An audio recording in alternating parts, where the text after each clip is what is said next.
Immediate CTA. Subscribe to our channel for exclusive access to the most unsettling stories of the digital age. The room pulses with an intensity that feels almost physical, as if the air itself had been thickened by unspoken words. Fluorescent lights hum overhead, casting a sterile glow on the polished stone floor and the monolithic glass table where Karoline, Leavitt, and Jasmine Crocket face each other. Cameras like huddled witnesses flanking the table, their lenses glinting in the cold light. Each side of the table has a sleek black laptop and a single unmarked envelope rests between them, its presence a silent challenge. A low ambient buzz fills the space, the kind of sound that seems to come from the walls themselves, but every now and then the silence cracks, sharp, deliberate, as if the room is holding its breath. The stakes are higher than the audience can imagine. It's not just a debate but a collision of ideologies, each speaker carrying the weight of a truth they believe will reshape the world. The tension is a coiled spring. One false move, one misplaced word could set it off. Outside the window, the city sleeps beneath a sky washed in the soft blue of night, but within this room the shadows cling tighter, as if guarding secrets too heavy to bear. There's no escaping the feeling that what's about to unfold will leave the world forever changed. The room is not just a stage for confrontation, it's a crucible. Karoline Leavitt leans back in her chair, her posture exuding the quiet arrogance of someone who has mastered the art of public debate. She is a strategist, a performer, and a voice that commands respect even in the hush of silence. Her fingers tap the edge of the table rhythmically, not in nervousness but in calculated precision. The digital surveillance issue, she knows, is a topic ripe with opportunity. Personal data has become a battlefront, and she is flanked by experts who revealed the White House's covert programs. Her advantage is clear, her stance unassailable. The government, she insists, acts in secrecy for the people's benefit.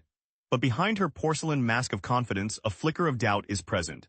She can see it in Jasmine's stillness, the way the woman watches her like a strategist, cataloging her moves, ready to dismantle the narrative with a single phrase. Jasmine Crocket, for her part, is a ghost in the machine, a journalist who has peeled back layers of corporate and political intrigue, exposing the hidden mechanisms that control privacy. Now here she is, facing the public face of the White House, and for the first time she's not just asking questions. She's preparing to prove a story she has spent years uncovering. The room holds its breath again, but this time it's not the silence of anticipation, it's the hush before a storm. Karoline Leavitt's voice rings like a bell, resonant and deliberate, as she begins to speak, the kind of tone that is designed to command attention. Her first monologue is a carefully crafted assault, built upon the foundation of a vivid anecdote. She recounts a situation that was burned into her memory, how a late-night hack, the kind that hacked corporations and nation-states alike, had been thwarted by the agency's secret algorithms. She paints a picture of a world where every second counts, where the danger is real, and where the government must act with swift secrecy to protect the public.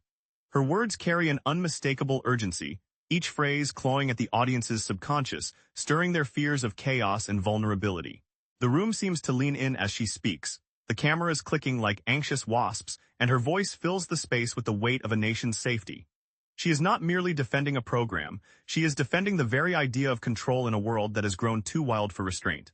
Her message is clear, her tone unwavering, and the audience, though not yet convinced, can feel the force of her conviction pressing in like a tidal wave.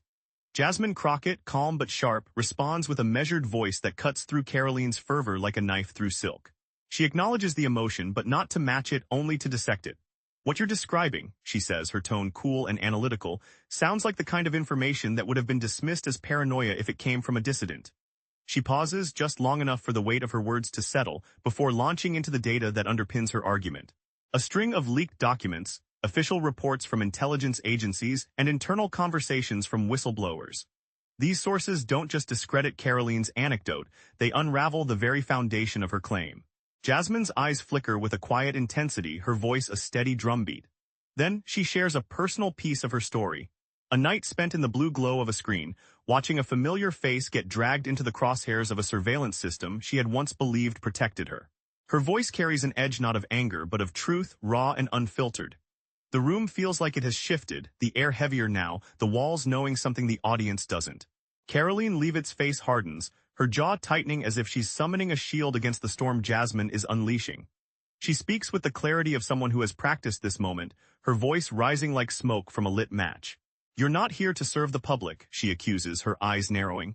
"You're here to push a narrative to turn people against their own government."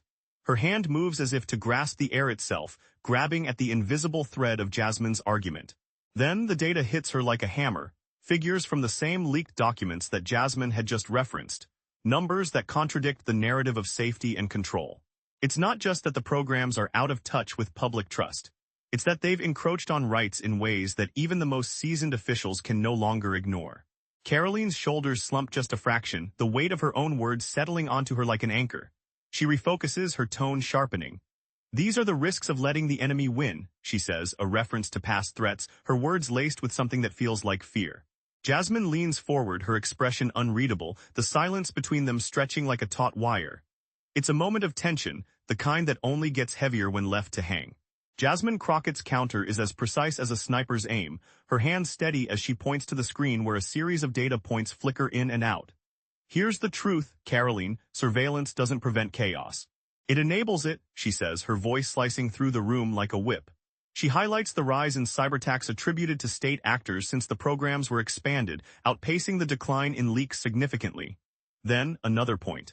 The government's own internal audits found a 37% error rate in targeted data collection, a number that speaks to a system built on inaccuracies and potential civil rights violations. The final data point is the most disheartening. After the agency's expansion, a 62% increase in public requests for privacy protections. A silent but undeniable shift in the people's trust. Jasmine's fingers tap the table with quiet energy, each number a bullet in her argument. Her gaze never wavers, her expression one of quiet resolve. She's not just pushing a story, she's proving it. The room feels smaller now, the air thick with the weight of her words, and Karoline's composure begins to crack. Karoline Leavitt straightens in her chair, her voice gaining a steely edge. She lifts her chin, her gaze sharp and unyielding. "You're talking about a world where every citizen is a suspect," she says, her words laced with a quiet fury, a conviction that seems unshakable. She's not just arguing facts now, she's invoking the specter of mistrust, of a society torn apart by sentiment over security. Her fingers tap the air with the rhythm of someone who has spent a lifetime in battle, the kind of cadence that betrays the presence of a mantra. "Look at the numbers, Jasmine," she continues, her voice a low crescendo. "Every theft, every betrayal, every shadow that creeps into our democracy, he's there because of what you're trying to do." Her eyes drift toward the cameras, their blue glow reflecting in her pupils. She's not just speaking to Jasmine now, she's speaking to the audience, framing the conflict as a moral choice, as if the numbers were irrelevant amid the greater weight of vigilance. Jasmine, for her part, remains unmoved, her face stony, but the data she has already released will not be erased. The room is a chessboard of words now, each move deliberate, each counterstroke carrying the risk of a real reckoning. Jasmine Crockett's gaze is unwavering, her posture a study in controlled intensity. She does not flinch at Karoline's emotional appeal, but instead leans in, her voice low and measured. "You keep talking about ghosts, Karoline," she says, her tone like the cool surface of a lake. "But the real ghosts are those you've left behind, the ones whose names were erased, whose lives were shattered by algorithms you refuse to question." Her words hang in the air like smoke, thick with meaning but not driven by rage. She pauses, watching Karoline's stoic face, then pivots to a hard data point. The Washington Post whistleblower report, which revealed 429 instances of wrongful targeting by the agency in the past 3 years. Each number is a name, a life, a story. Jasmine's hands move through the air as if she is drawing invisible lines, mapping out a narrative where trust is not just a casualty, but a deliberate target. Then she shares a personal anecdote again, one that lingers in the room like the memory of a rainstorm on a summer day. "I watched my mother's voice disappear into the system once," she says quietly. "Not from a terrorist, but because someone called her name to the wrong list." Her voice is no longer just a weapon, but a story cutting deeper than any data ever could. Karoline Leavitt's brow furrows, the steel in her voice softening just a touch, though she quickly masks it. She speaks with the urgency of someone who has seen the depths of destruction but refuses to be drawn into it. "You think outrage is the answer?" she asks, her voice rising in a way that suggests she's preparing for the next assault. "You think that change comes from shattered lives and empty screens?" Her hands clench at the table's edge, the nails pressing into wood as if she were gripping a lifeline. She is not arguing from the cold logic of data, but from the heat of conviction, from a belief that the right to privacy is a luxury in a world where the enemy is always watching. Her eyes, sharp and unblinking, lock onto Jasmine's, and for a moment the cameras are forgotten. The room is no longer a battleground of facts but a place where ideologies clash with the force of a tempest, and the outcome is uncertain. Jasmine's eyes, once lost in the blue light of her screen, now hold something like recognition, as if she had already seen this scene before and knew it would not end with the safety of the people. Jasmine Crockett's voice cuts through the silence like the blade of a precision instrument. You say I've ignored racial disparities, she says, her words sharp but not cruel. But you're not in a room where decisions are made, Jasmine. You're an outsider looking in, measuring things you don't understand. Her fingers move like a conductor's, each gesture deliberate, each pause pregnant with meaning. Or do you have a different story to tell, one that doesn't rely on fear and confusion? Her eyes are blazing, the kind that seem to see through walls, past the layers of justification and compromise that others might use. She's painting a picture of a divided public, of a world where people are more paranoid than protected. But as she speaks, the weight of her own words begins to feel uncertain, like a foundation built on shifting sand. The room is still, but the silence is no longer heavy with tension. It's heavy with the unspoken realization that Karoline's battle is not as clear-cut as she once believed. Karoline Leavitts Chinese letter tightens, her hands clenching into fists that hover just above the table. For the first time, hesitation flickers in her gaze, like a car's headlights straining against a thick fog. You're not seeing the full picture, she says, her voice low but unsteady, the precision of her arguments fraying at the edges. Every new law, every program has taken shape in the face of unprecedented threats. When you pushed for transparency, you didn't look at the shadows that came with it. You didn't ask what would happen if the enemy saw your systems in the light. Her words flow with the urgency of someone who fears the collapse of her authority, but they are delayed, as if she is sifting through a mentally packed argument. She tries again, her voice sharper this time. You don't want to protect the people, Jasmine. You want to control the narrative, to wield the fear you've so thoroughly documented. Her eyes narrow, her expression a mix of defiance and something that feels like desperation.